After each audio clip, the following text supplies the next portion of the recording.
బంధుమిత్రులందరికీ నమస్కారం.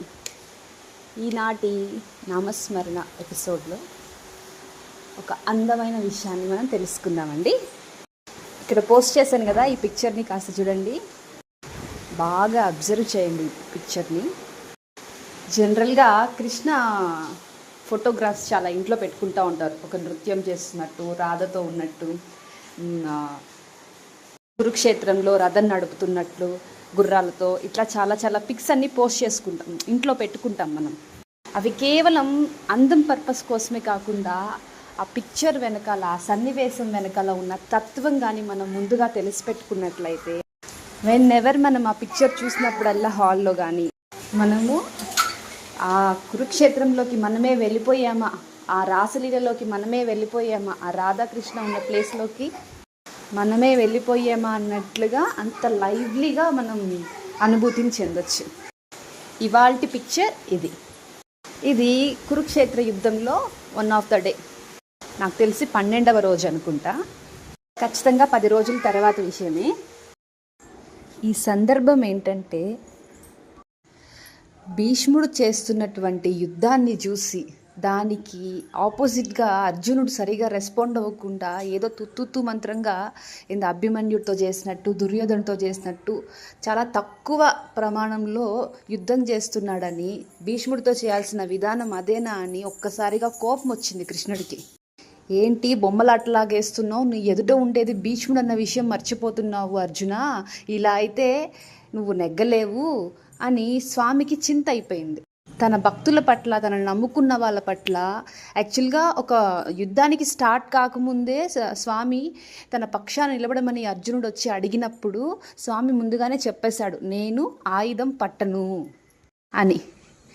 అయినా కూడా అర్జునుడు ఏమన్నాడు, నువ్వు ఆయుధం పట్టక్కర్లేదు స్వామి, నా రథంలో కూర్చో చాలు, సారథిగా ఉండు చాలు అని చెప్పి అనే ఒప్పందంతో తీసుకొచ్చుకున్నారు.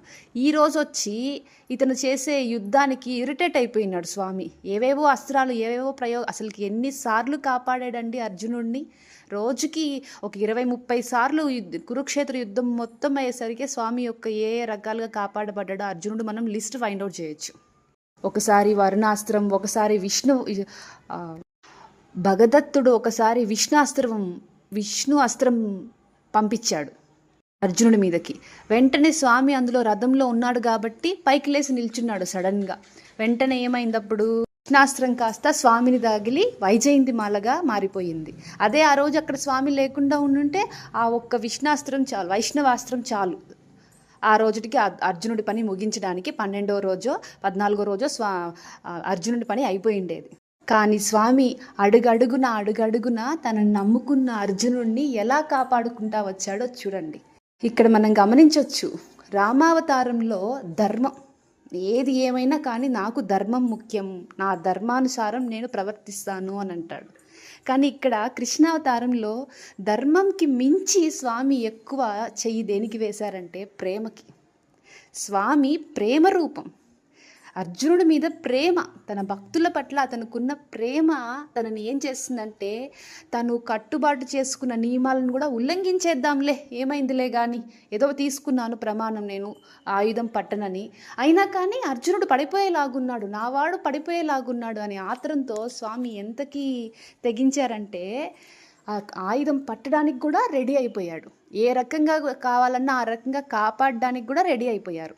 సో ఆ యుద్ధం భీష్ముడేమో విజృంభించేస్తున్నాడు. భీష్ముడు తన యొక్క పూర్తి అంశతత్వాన్ని వ్యక్తపరుచుతున్నాడు. ఆ విజృంభణ చూసి అర్జునుడు తాడలేకపోతున్నాడు అని చెప్పి కృష్ణుడికి ఏం చేయాలో అర్థం కాక ఉన్నట్టుండి ఒక రకమైన ఆవేశంతో ఆ రథం యొక్క చక్రాన్ని పట్టుకొని భీష్ముడి మీదకి అలా పోయాడనమాట. ఆ సీన్ చూసిన భీష్ముడు, యాక్చువల్గా నిజానికి భీష్ముడు ధర్మపక్షపాతే, అయినా కానీ కాదనలేక తను కౌరవుల వైపున ఉన్నాడు. అది వన్ ఆఫ్ తన మిస్టేక్. ఆఫ్టర్ దట్ మనం రియలైజ్ అవ్వచ్చు ఆ విషయాన్ని. ప్రస్తుతానికి కౌరవుల ఉన్నాడు కాబట్టి అటువైపు నుంచి యుద్ధం చేస్తున్నాడు. కానీ భీష్ముడు కూడా పాండవ ప్రీతుడే, ధర్మప్రీతుడే.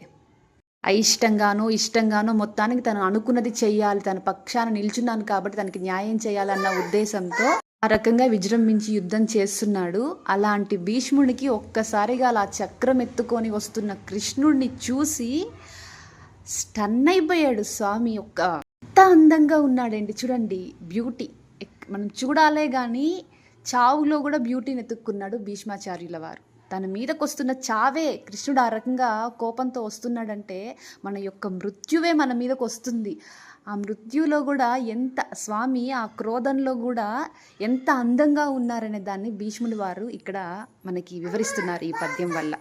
అది ఒక పద్యం రూపంలో మనం చూడవచ్చండి. ఈ పద్యాన్ని ఘంటసాల వారి వాయిస్లో వింటే అసలు ఇంకా చాలా అందంగా ఉంటుంది. మీరు ఒకసారి వినండి. కుప్పించి ఎగసిన కుండలంబుల కాంతి గగన భాగం వెల్ల గప్పికొనగా నురికిన నోర్వక నుదరంబులోనున్న జగముల వ్రేగున జగతి కదలా చక్రంబు చేబట్టి చనుదెంచురయమున పైనున్న పచ్చని పటము జార నమ్మితి నాలావు నగుబాటు సేయక మన్నింపుమని క్రీడి మరల దిగువా కరికి లంఘించు సింహంబు కరణి మెరసి నేడు భీష్ముని జంపుదు నిన్నుగాతు విడువమర్జునా అనుచు మద్వి శిఖవృష్టి దెరలి చనుదెంచు దేవుండు దిక్కు నాకు అని ప్రార్థించాడండి. అని మురిసిపోయి ప్రార్థించాడు భీష్మ పితామహుడు. దీని అర్థం ఏంటంటే కుప్పించి ఎగసిన కుండలంబుల కాంతి. ఒక్కసారిగా భూమి మీద నుంచి ఒక్కసారిగా పైకి జంప్ చేసి ఆ రథం మీద నుంచి ఒక్కసారిగా జంప్ చేసి కిందనున్నటువంటి భీష్ముల వారి మీదకి చక్రం ఎత్తుకొని వస్తున్నాడు చూసారా.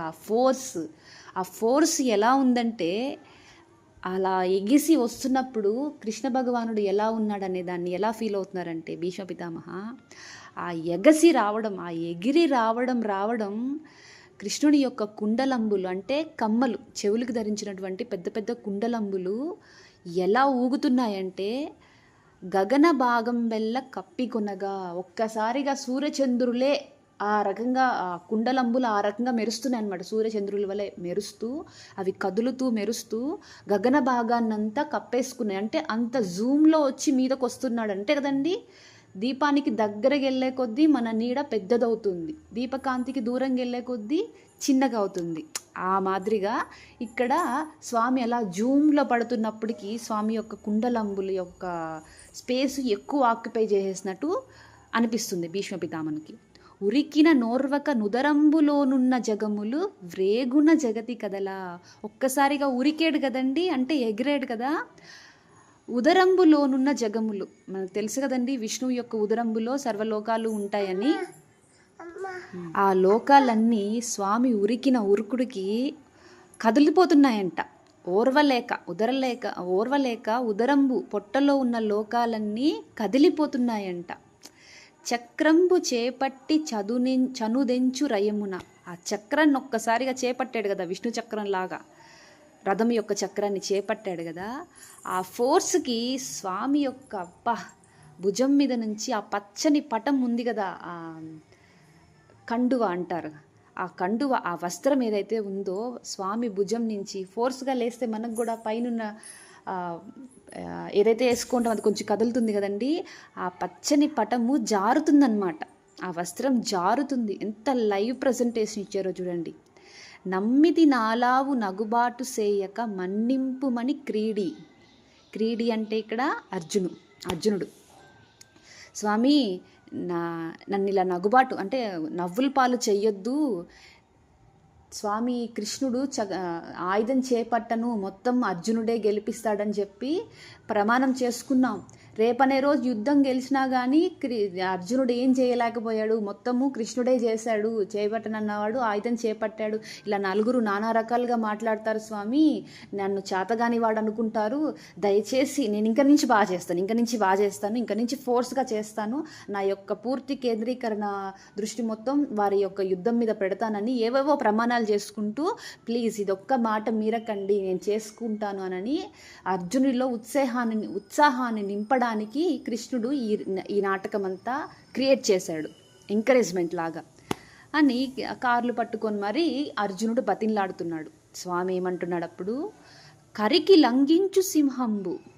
కరికి అంటే ఏనుగు, ఏనుగు మీదకి సింహం ఒక్కసారిగా, సింహానికి ఏమిష్టం అండి ఏనుగులో, తన యొక్క మూపురం మీద ఉన్న కొన్ని ముత్యాలు ఉంటాయంట.